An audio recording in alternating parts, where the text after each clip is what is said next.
Carja, you're all very welcome here to the Memorial Garden, and I want to pay a particular welcome to Susanna, Bobby's children, Bobby's friends and family as we gather here to pay our respects.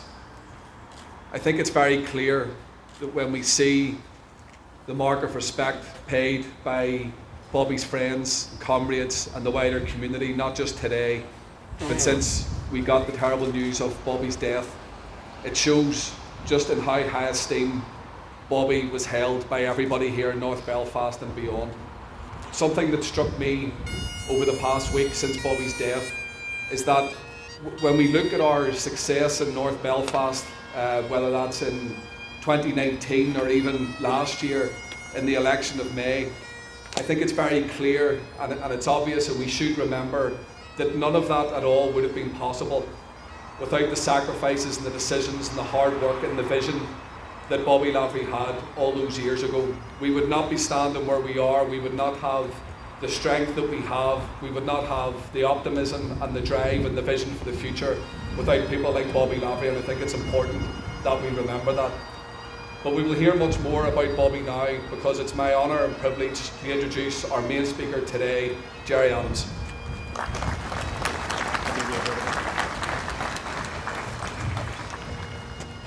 Máire John agus my weird getsa on you na program our culture agus William our Warhon culture horse our clan Bobby Lavery Van Kelly Susanna agus Heisty agus Thomas explain we are our Martin Max John agus Van Kelly Val, again,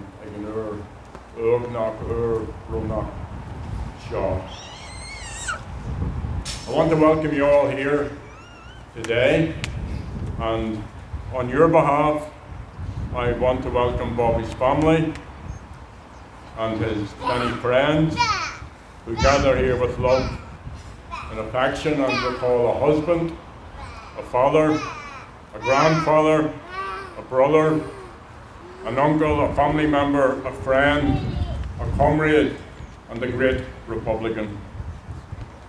And I want to extend our solidarity to Bobby's wife Susanna and his children Trasa, Niall, Siobhan, August, Robert. And solidarity also to Jean and to Donnie and Tony and to the extended Lavery clan. And we also remember Bobby's brother Martin, and Bobby and Val's son Sean, and Bobby's late wife Val. Now, not to be here will have your own fond memories of Bobby's, and for those who were comrades, I suppose that special group who were the first cohort of Sinn Féin elected representatives into Belfast City Council. And then, of course, those who grew up with him and who knew him in a different capacity. He was generous, he was considerate, he was good-humoured. And he was very proud to be from North Belfast. He was very proud to be from Carrickhill. Although Carrickhill sometimes dips into West Belfast, but that's probably a bit of West Belfast imperialism.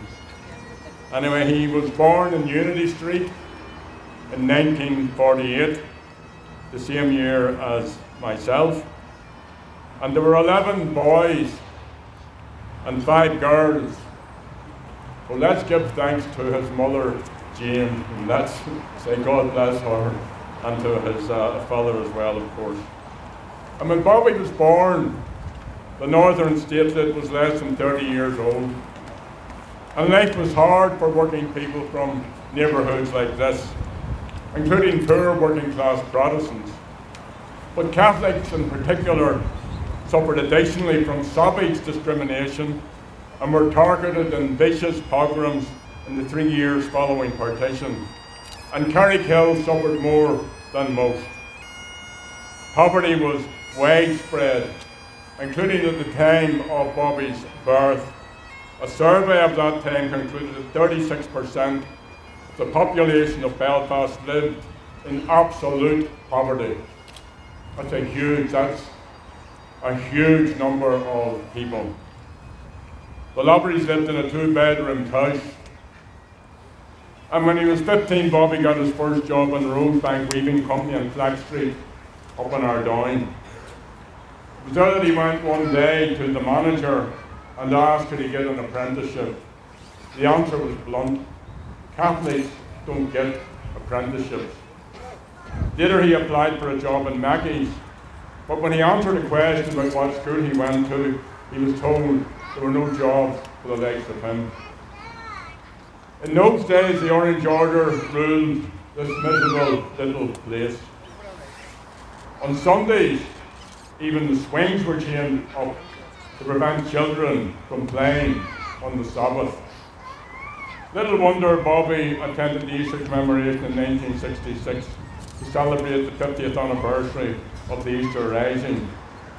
Later that year, paradoxically, like many, he left seeking employment and joined the catering corps of the British Army. And it's there that he met Val. And when he bought himself out of the British Army in 1969, Val came back to Belfast with him. Those were turbulent times. The civil rights marchers had been battened off the streets. Belfast was again in flames, and thousands of Catholics fled their homes when attacked by loyalists and by state forces. Bobby and Val were living with his brother in Turf Lodge, and it's there that he became an activist. He went on to spend 5 years in the cages at Long Cash, where he utilised his time, like many of the rest of us, reading and writing and discussing the politics of the day. And he also enjoyed poetry. One comrade described Bobby as a gentleman who never had a bad word to say about anyone. Another reminisced that Bobby was the first person he heard of practicing yoga and mindfulness. Bobby also claimed to be the first rough-top pro to run a marathon in the cash. Apparently 8 times around a cage is a mile. Bobby claimed to be the first to complete a 26-mile, 385 yards run, so once you're familiar, eat your heart out. Incidentally, just to get a little bit of credibility into this, Bram McCann, Sleeky, Alex Maskey, and Martin Meehan also make the same claim that they ran the first marathon in Long Cash. In October 1974, Bobby was among the hundreds of prisoners beaten by British soldiers and poisoned with CR gas. And I see Jim McCann here somewhere. Jim has championed the campaign to expose those prisoners subjected to CR gas who have died prematurely. So a big roll of us or some Jim for Jim's job.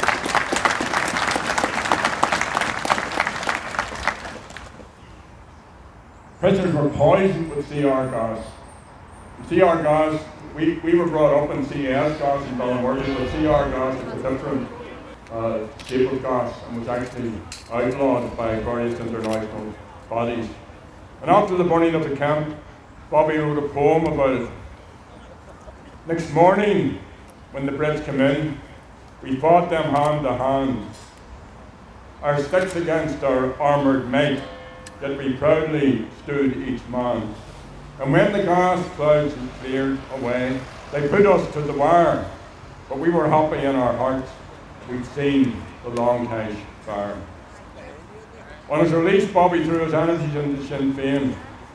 He was one of those who staffed the incident centre here in the New Lodge, along with the late Seamus McCusker. And during the battle to restore political status for the Armagh women and the men in the blocks, Bobby was a regular speaker at local protests. During the hunger strike, like many others from Belfast, he travelled all over Ireland on behalf of the prisoners. During the Southern election campaign, he was in Kerry, where Sean McKenna was the His Black candidate. And the successes of that election and Bobby Sands' election in Fermanagh South Tyrone marked a historic shift in Republican politics. One outcome was the move towards electoralism. In Belfast in 1983, Alex Maskey was elected to Belfast City Council. The following year, Sean McKnight joined him, and Oleg and Sean are both here today. I'll wish a race for the bus. Then in 1985, 7 Sinn Féin councillors were elected, including Gerard McGuigan and Bobby. It was a stunning victory, and it was met with a vicious campaign by unionist councillors to deny the Sinn Féin electorate and their elected representatives any real say in the running of Belfast City. Bobby and his comrades ran a daily gauntlet of physical and verbal abuse. They were denied speaking rights, they were shouted down, horns were brought into the chamber to drown out their voices, deodorants and other sprays were used against them, but they never backed down, and slowly but surely they prevailed, and Sinn Féin grew, and Belfast became more diverse and progressive as a result. Bobby was famous locally for his work on behalf of the local community. He always tried to help people in need. One day, he was stopped in Hillman Street by a woman who told him she was locked out of her home. Bobby immediately forced open the door that she was standing outside, only to be told by her that that wasn't her house. Her house was across the street. During one election campaign, a party worker was told by 2 elderly unionist women that they couldn't support Sinn Féin, but they were going to vote for the nice Mr. Lavery. The increase in support for the party in those days was met with a renewed effort by the British state and its surrogates to target Sinn Féin activists. The British in 1988 colluded in the importation of weapons with loyalist armed groups. In the 3 years prior to this shipment, the death squads killed 34 people. In the years following it, they killed 224 and wounded countless more. 20 of our party members, including 3 councillors, were assassinated and 4 family members were killed. Among them was Bobby's brother Martin, shot dead in his North Belfast home in December 1992 as he wrapped Christmas presents with his 5-year-old daughter. 2 months after that, Bobby was in the Sinn Féin Advice Centre just down the street from here when it was attacked with a bomb. Unfortunately, the bomb did not explode. In July 1993, under the slogan, "Our City Also," Sinn Féin marched and breached the ban on Republican and nationalist demonstrations in Belfast City Hall and Belfast City Centre, and it was a very emotional experience for those of us who gathered at the City Hall that day. Later, on the way home, Bobby remarked that someone would be made to pay for this. Bobby was right. That night, his home on the Antrim Road was attacked. 4 of Bobby and Val's children were in the living room watching television. The room was spread with over 30 rounds of machine gun fire. Sean, 21 years old, died. 4 months later, the Lavery home was shot up again. 25 bullets smashed into the house. After that attack, Bobby told the media that he was elected to represent the people of the Old Park ward and that nothing would stop him. He added, "We, as Sinn Féin elected representatives, are pledged to work for peace. This we will do." Bobby and Val were heartbroken by Sean's death. Their marriage slowly came to an end, another tragic consequence of a war neither of them wanted. But later, Bobby got another chance. He used to work as a guide for the Norreid tours. He used to act as a guide when the Norreid tours came to the north every August. On one of these tours, he met Susanna, a San Francisco pro-United Irelander, and in 2001 they were married. Bobby moved to San Francisco, but they both travelled regularly between the USA and Belfast, and Bobby remained active. He was usually home at election times. In the USA, he often addressed audiences about the true nature of the conflict and the need to end partition and for a united Ireland. Rita O'Hare speaks highly of Bobby's efforts. I've had the honour to know Bobby for many, many years. He was courageous, without doubt. He was funny, he was self-effacing, he was a socialist, he was an internationalist.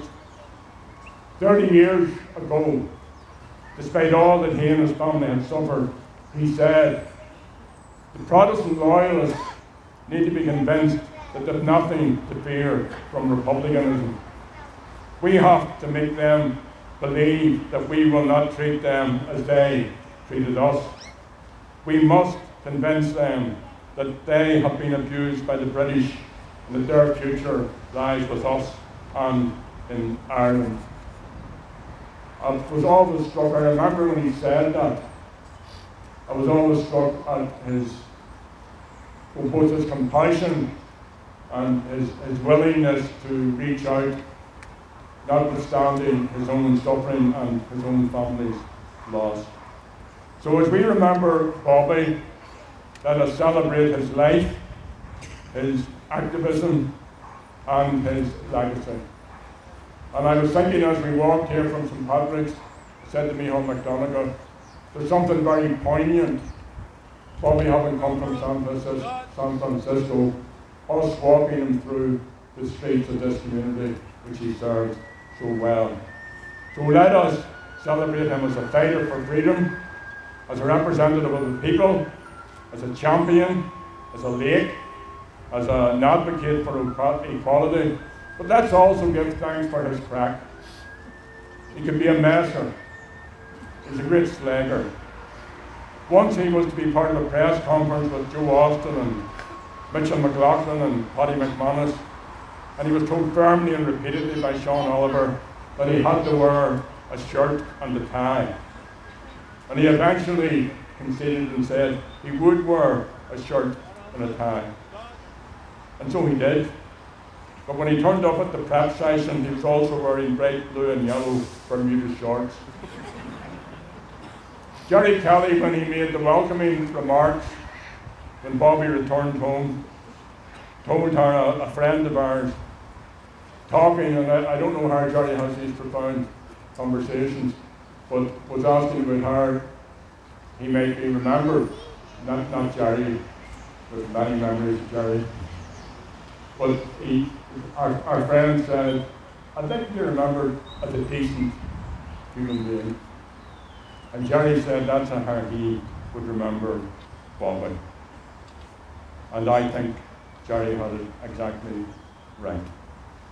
So it is a sad day, but Bobby's legacy, his family, all, as John has said, where we stand today, is in no small degree due to his efforts and the efforts of everybody who struggled, even if it was only for one day, even if it was only for 1 hour, even if it was only through one stone. Everybody who was involved in making a stand through all those lean, mean, miserable, horrific years that we have survived. So Suzanne, and it's weird, that's all this we're clan, agus go bhfuil mar dúirt mé ar dús, mar cóbrón a dhéanú lása, agus leis we're clan, our son Bobby. We're míle mai, agus slán, Bobby, slán, Cara.